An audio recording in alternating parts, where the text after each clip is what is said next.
A leader is one who can see what others have seen, but think what no one else has thought. My first job, I had worked 2 long nights, almost sleepless nights, and I went to my boss with the work. He ripped that book in front of me and tossed it. The binding hit my head. No success at work can make up for failure at home. Hi, I'm Ashish Dhawan, founder of the Convergence Foundation. I had earlier set up ChrysCapital and run a private equity fund. I believe in India's success and I like to have fun.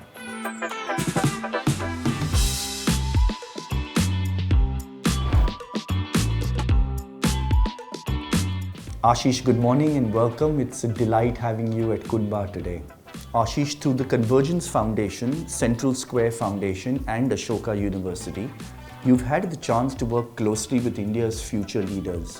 What do you think are the leadership skills they need to develop early on to take on leadership roles of the future? I still believe that early on in one's career is no substitute for hard work. So I know Mr. Murthy got criticized a lot, but I still believe that some of the people who've done really well long term have worked very hard early on. 2 is, I said earlier, I think just going way above the call of duty. You know, just being someone who's not looking to others to say, do this, but who proactively is thinking 2 steps ahead and doing it. A third, I would say, is that they should be reflective. They should really read. Buffett read 500 pages a day, not just when he was early in his career, but all through his career. Operating executives don't have the opportunity, but I think when you're young, you have to overinvest in reading. And then finally, I would say having mentors. When you're young, you need a couple of mentors who can guide you, who can be by your side. I think those are some things that I would do if I were 30 years old again. How do you become a true leader of people? I think you become a true leader of people by having vision. You know, you need to really think out of the box. I've always believed my favorite quote is one where a leader is one who can see what others have seen, but think what no one else has thought. So think 2 steps ahead, be a contrarian, have a different sort of perspective or a different take on the situation. 2 is, I think it's important to get the right people on the bus, to recruit people very carefully. Most people don't spend enough time when it comes to interviewing, meeting people, getting to know them well before you induct them in. A third is to be extremely collegial. I think to be a leader is a first among equals. You're not a super boss. And I think when you're in the trenches with people, they start to like you more, they want to work with you. A fourth is to set people's expectations well. You know, a team that sticks together for the long course, a team that's motivated, and that is the hallmark of true leadership. I always feel that 𝐂𝐸𝐻, one of his key successes has been that not only has he built a great enterprise, but if you look at his core group of like 30 people, they have been with him for 25, 30 years. They haven't churned and gone on somewhere else. And it's not just the money. I think there's something magnetic about 𝐂𝐸𝐻's way of working, his vision, his authenticity that keeps people there. How does one get better at decision making as a leader? And how have you scaled yourself as a leader? I think being reflective. So at the end of the day, we all make mistakes. Question is, do we consolidate? Do we look back and see and analyze the root causes and make a commitment to ourselves that we're going to do it differently next time? Reading is important. I think most people who are good leaders have read about leadership. They've read about others. They've learned from others. Observing is very important. I think you observe others in action. And for me, the most important when you're young is to go above and beyond the call of duty. It's really important not just to do what your boss is telling you, to be entrepreneurial, to be willing to beg for forgiveness as opposed to asking for permission. And so that person who's proactive and at the same time self-reflective is the person who's most likely to succeed going forward. Ashish, what's the most brutal feedback you received on your leadership? Who did it come from and what did they tell you? A guy called Louis Friedman, my first job, Wasserstein Perella in New York. I had worked 2 long nights, almost sleepless nights. Done some work for Dun & Bradstreet, which was a leading company. It was a demerger situation. And I went to my boss with the work. And I guess this was my first project coming out of college. He ripped that book in front of me and tossed it. The binding hit my head and then shouted out a bunch of expletives at me. I didn't understand the feedback other than the fact that I'd done a shitty job, because there was a lot of expletives and there was a book thrown at me and it was ripped in front of me. But then when I went and asked my other colleagues, I soon understood, what I could have done better, even though the guy didn't give it to me directly. But it was harsh, but it was okay. It was strong feedback, let's put it at that. What's the best mentoring advice you have received from someone? Who did it come from and what did they tell you? No success at work can make up for failure at home. We all want to do well at work, but you have a life outside of work. Family, friends, your own interests, fun. And if that part really brings you joy, you'll do much better at work. And there's no compromise around this part. I mean, I'd rather be somewhat less successful at work, but not compromise as far as personal life is concerned. Ashish, how does a leader turn people to believe in a cause? Firstly, you have to be super passionate and super mission-driven yourself. You have to truly believe in it and be authentic about it. A second one I would say is that to be really open about the difficulty in achieving the mission itself. I mean, I think these are particularly the social sector that I work in. If you want people to have belief, you've got to be honest about how complex the problem is. A third is to celebrate small wins. It's a long journey, and celebrating small wins is really important so that people's belief gets reinforced. Otherwise, it feels like the goal is too far away. Ashish, what are two qualities that are most underrated in leadership today in India? So I would say first is the radical transparency. I think most leaders still put up a facade and are not as authentic or humble. I mean, look, at the end of the day, we have grand plans and it's good to be a visionary, but it's good to have some element of self-doubt as well. Most leaders are in a lonely place and not willing to express self-doubt with others. So I think that's the goal of being collegial, being able to be frank, but at the same time not get people to be too nervous also as you're doing that. A second one I think is purpose. I think one of the reasons leadership is in crisis is that most leaders don't really have a larger purpose, I would say, in terms of wanting to create something that's good for society. I think society will never mind if people make money or if there's inequity, if you're truly a value creator for society. And is there a common myth or misconception about leadership that you'd like to clarify? That the leader is not that great after all. I mean, I think too much credit accrues to the leader. I think leadership is important, there's no doubt, but it's leadership team that's almost more important than the leader. So I would reframe it as the leadership team is more important than just the leader. Ashish, very often leaders look for connection with people when they interview them. Yeah. How do you square that up with not creating mini-me versions of themselves? Look, there's always some danger because you do hire a little bit in your own image. You look for certain types. If you're analytical, you want to hire people who are more analytical. You tend to respect, those people. So there's always some danger. I think it's realizing what's necessary for the task at hand and for be able to bring in not just different perspectives for the sake of bringing different perspectives, but because that's what the organization needs and that's what the objectives need. And I think if one is willing to be questioned, and then I think you don't mind people from different perspectives. I would say it's probably 70% hiring in your own image, and then hopefully getting a few people who are a bit different.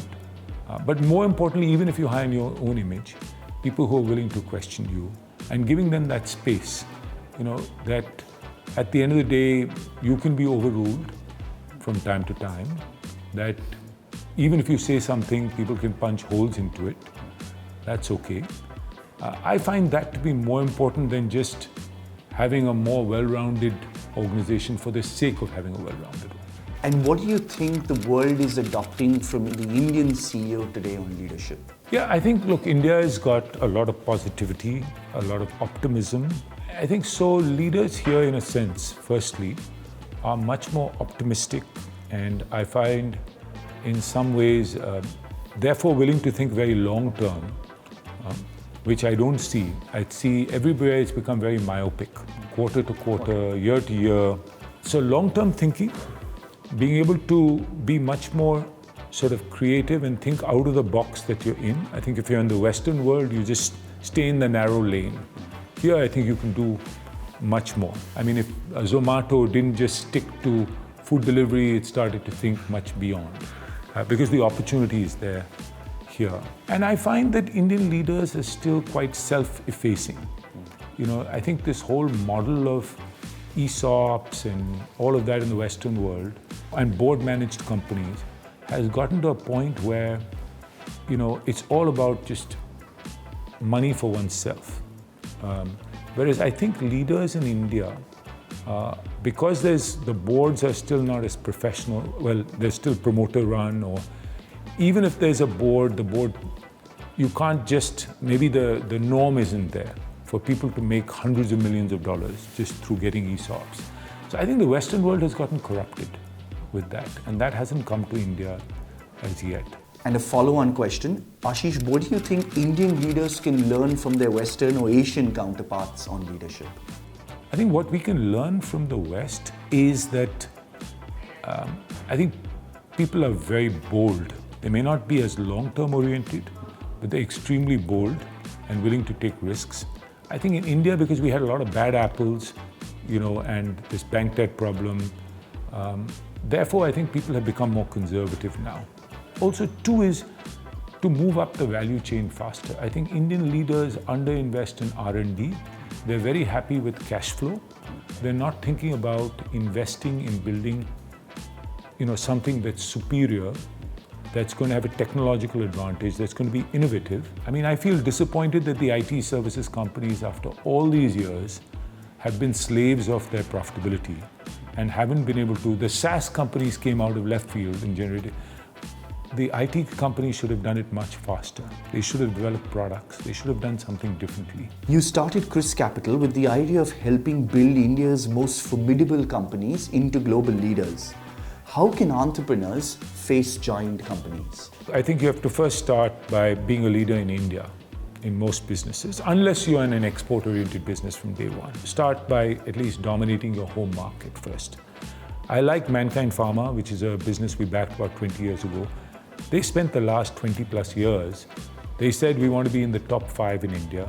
It's taken a long journey, generating their own free cash and getting here. It's only now that they're saying that now that we dominate this market, or we're in the top 5, they're number 4, they want to get to number 1 someday, that they want to now go to the emerging world. And they're not saying we're going to go after Japan or something, emerging world, because we know how to work in an emerging market. So I like that strategy. It's fairly risk-free, or I would say you're playing to your strengths in a way. That is the approach that I think you can take. A second is R&D. I think if you're innovative, you know, if you look at the Chinese, how did Huawei or ZTE beat the telecom equipment guys at their game? Obviously, the government put a lot of money behind them, but it's really, they said, we're going to go and build products that these guys have built, but do it cheaper and possibly do it better as well. The mobile phone guys, Oppo, Vivo, product companies. So I think we have to think products. That's the other thing, right?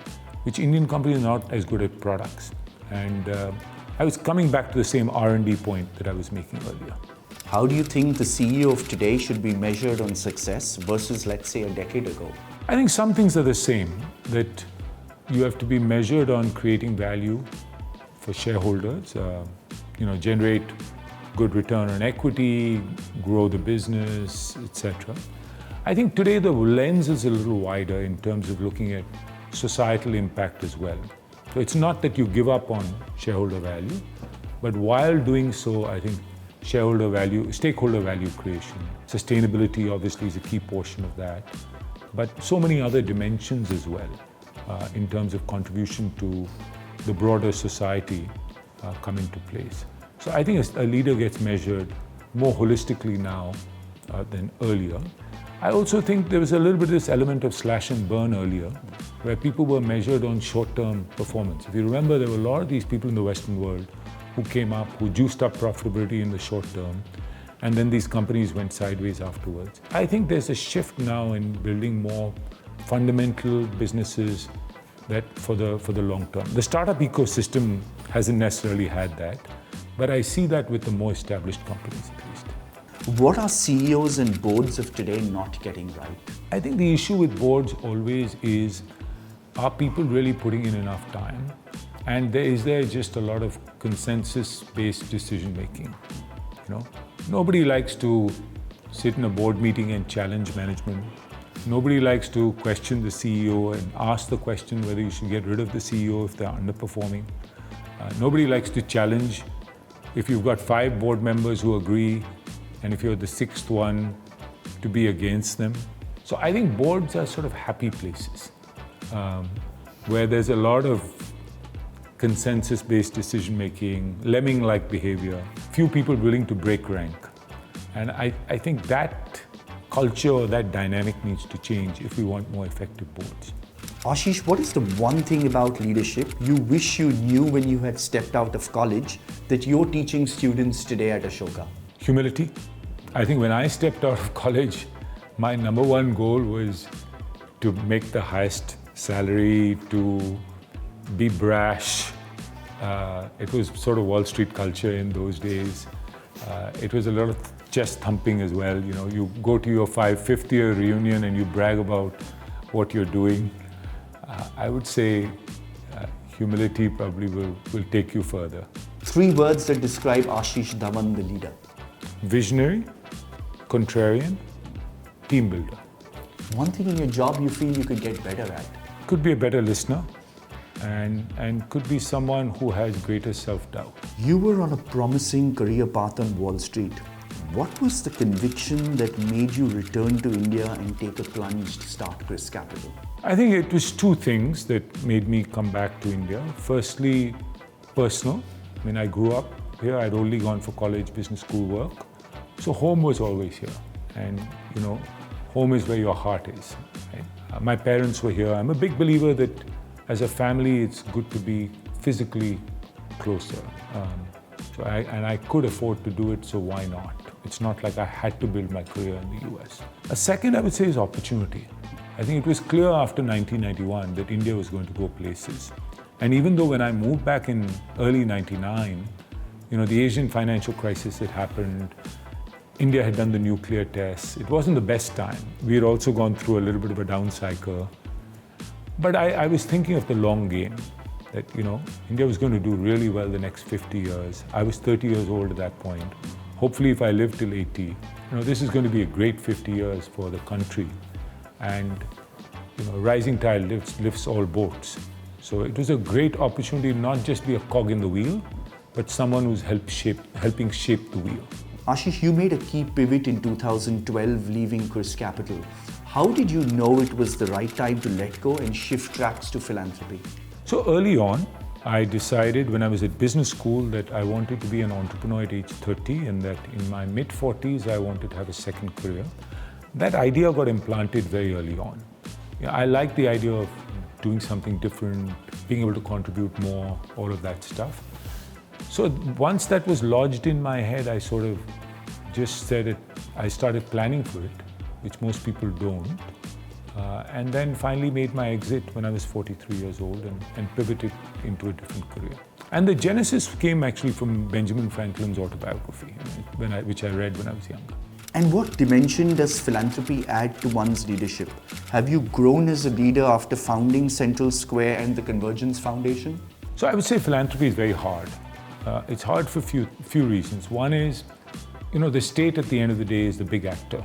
The government is the one that really spends the most. If you look at India, government spends 9% of GDP, $350 billion on the social sector, education, health, livelihoods, social protection, etc. So philanthropy is a drop in the bucket. So one challenge is that. What do you do on the margin when you're so small compared to the state? If you look at countries like Singapore, what did philanthropy really do? It's the state that made it happen, or even in China, right? So it's not like philanthropists are destined to play a big role. That's one. Two is, as a philanthropist, you don't necessarily understand the most complex problems because you're not really part of the bottom half yourself. The people who benefit from philanthropy often have a lived experience that's very different from the philanthropists themselves. A third is that philanthropists get criticized a lot because they have a lot of power. So if you look at the Gates Foundation, Bill Gates may have done great work. You go to social media, there's no shortage of criticism, even though the work may be great. So you have to have thick skin. And fourth is you have to endure because it's a long game. I think, one of the frustrations can be that most philanthropists have made their money in the corporate world. They're used to seeing quarter-to-quarter results. So I think for all those reasons, philanthropy is actually quite difficult. But India is a very exciting place. So as a philanthropist, you can really make a difference in India.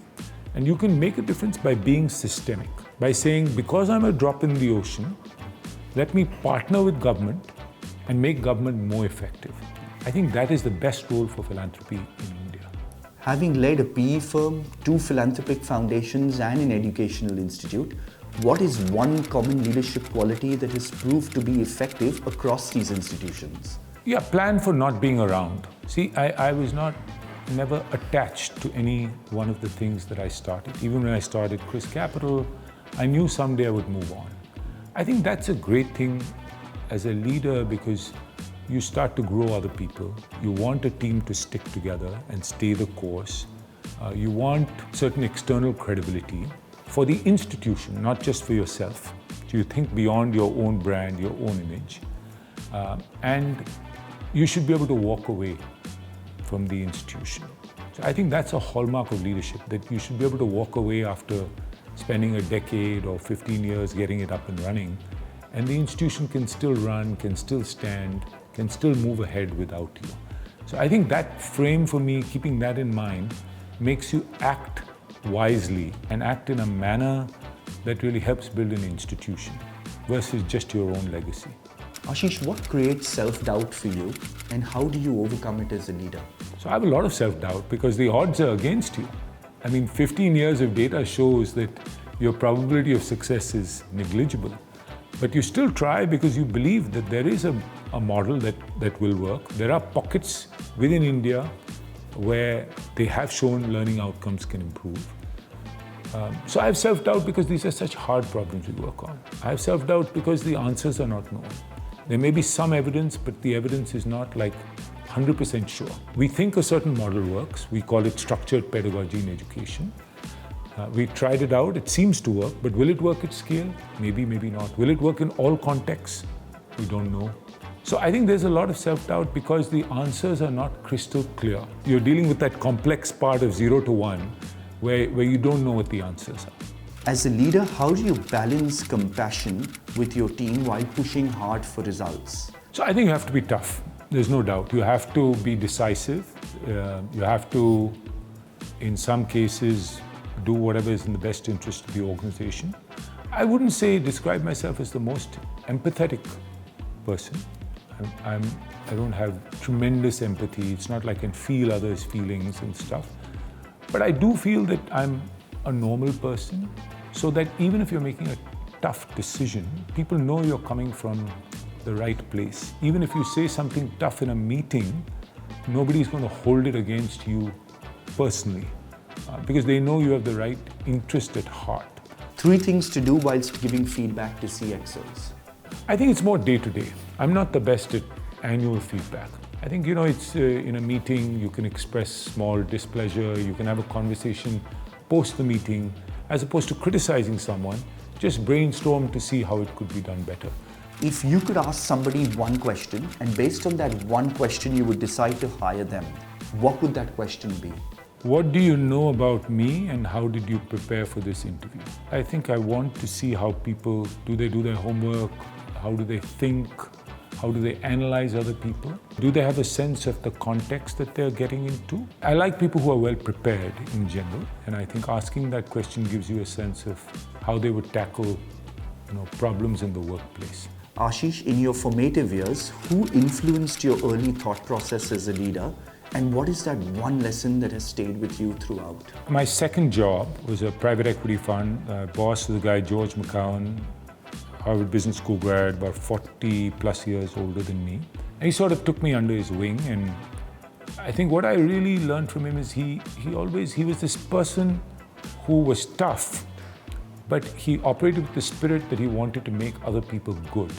So his intent was, as a young person, I was working under him, that not to coddle me, to give me a lot of work, to challenge me, but his interest was always to see me become successful.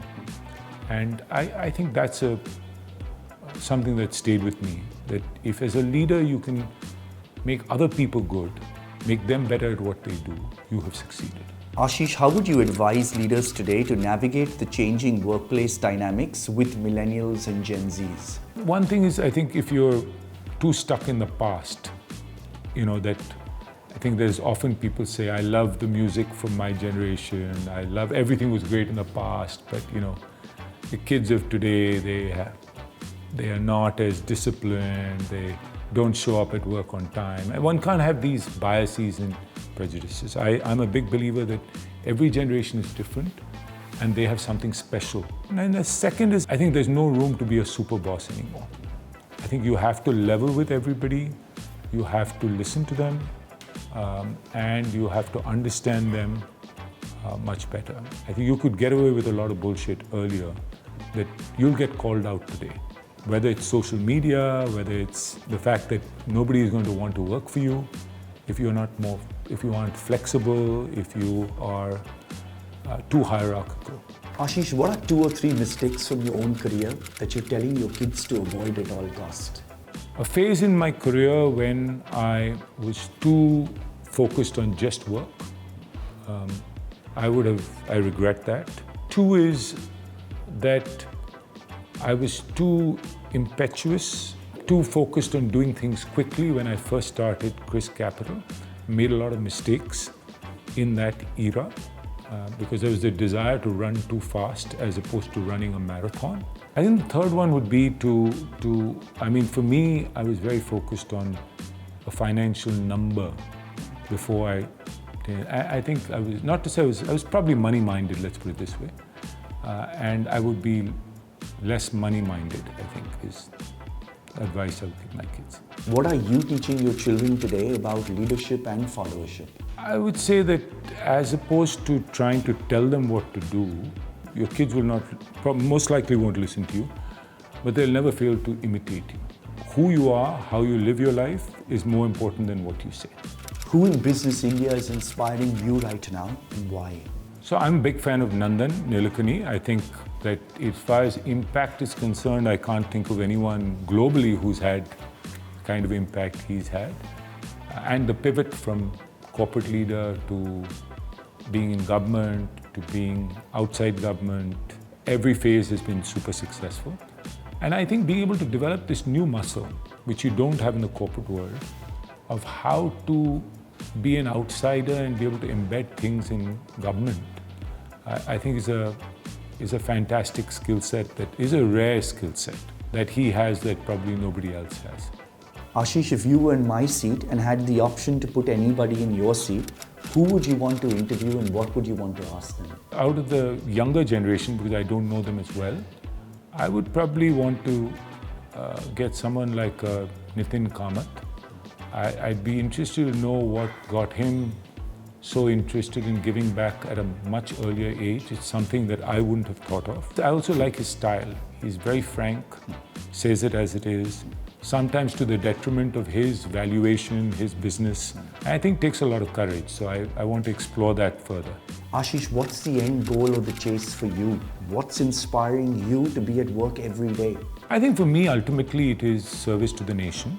I truly believe that India is in a very bright spot and that by 2050 we have a real opportunity to be almost a developed nation. Not only is poverty eradicated, but most people have a good quality of life. And if I can play some small role, a tiny role in making that happen, that would make me most happy and most proud. Ashish, in your 3 decades of your career, what's the most significant achievement that you are most proud of? It was probably because my social sector career is a little shorter, probably my investing career, that not only did we generate good returns, we did it ethically, and we built an institution which survived the founder, and I think will live on for another 25, 50 years. And to generate alpha in every fund for 6, 7, 8, 9 funds is very difficult. And for a team to be able to do that even when you're not around is even better. Ashish, your rapid fire starts now. One thing you've learned never to do as a leader. Wear your emotion on your sleeve. One thing you've learned always to do as a leader. Be frank. The hardest thing about being a CEO is dash. You're sometimes lonely. One thing you wish people knew more about Ashish. That I do have emotions. When in doubt, Ashish Dhawan dash. Moves on. One personality trait that gets in your way the most. Overconfidence. First thing you do in the morning, last thing you do at night. Work out in the morning, read at night. Your favorite workday time waster. YouTube. The soundtrack to your life will be. The police. Your secret daydream. Travel. Going off somewhere else. A cheesy song you often are caught humming in the car. Every breath you take. Your favorite book on leadership. Benjamin Franklin's autobiography. One educator or business leader you wish you had as your teacher. Peter Drucker. 70-hour work week dash. Has always existed for me.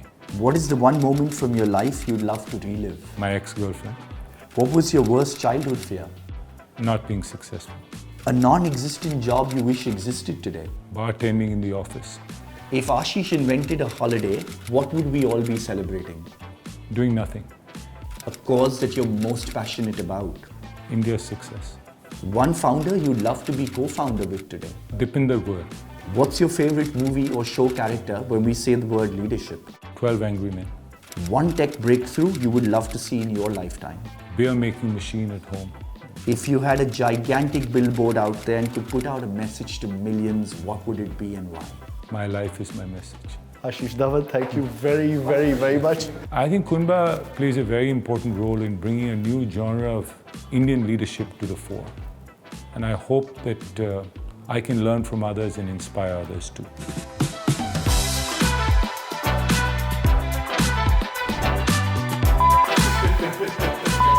Ashish, we'll start with our 20 questions. Go like that. How's this sound? It's okay?